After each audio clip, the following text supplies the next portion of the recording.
a serious question.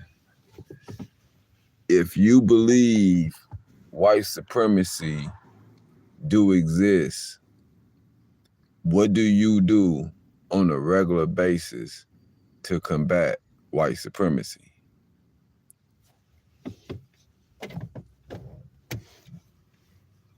That's a serious question we have to ask ourselves as Black people. If you cannot name something you are doing routinely to combat white supremacy, but you believe white supremacy exists, does that mean you have become submissive to white supremacy?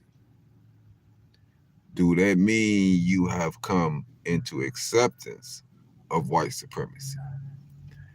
That's just something I want to know, because a lot of Black people tell me they believe in a system of white supremacy. So if you believe in a system of white supremacy, you have to ask yourself, am I doing something to combat that system of white supremacy? Am I doing something to help build some form of protection for my children against the system of white supremacy? You have to ask yourself that, because if you're not doing anything to combat white supremacy, then you are of acceptance of white supremacy. Then you have accepted yourself of being of a lower class.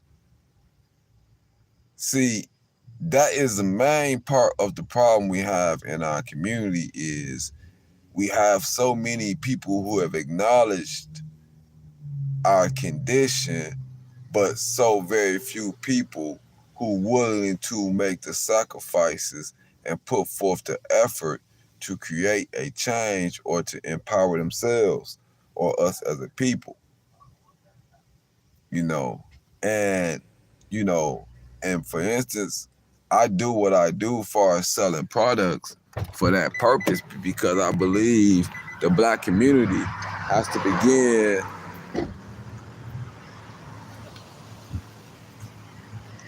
to provide goods and services for ourselves in our community. But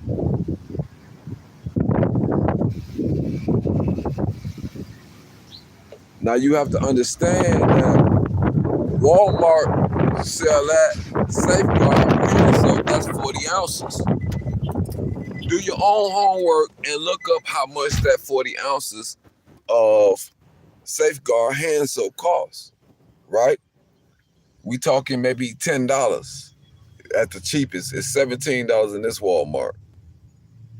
But you see my Black people going past me, going to the Walmart, supporting these whites rather than their own, right?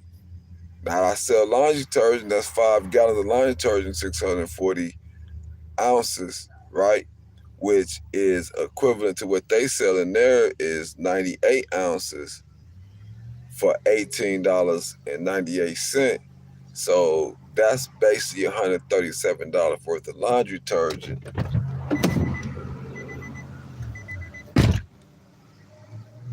For just $30. But we would prefer to empower our oppressors than to learn to circulate wealth in our community, because we have a crabs in the barrel mentality.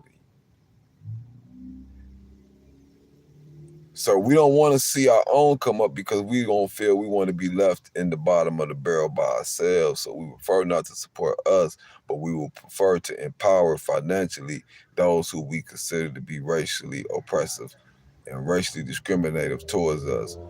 Or we prefer to leave ourselves in a vulnerable situation where you're forced to go to work for them and forced to deal with their discrimination because you refuse to build businesses and support Black businesses in your community. See, you have to take accountability for the fact that the power, your spending power, and a lot of your actions, right, empowers your oppressors. And that's what a lot of black people don't want to take responsibility for. Is the things that we do and give energy to empower those that are working to our detriment. And we are not willing to make the simplest sacrifice to improve the conditions of our people. So that's just something I want black people to understand.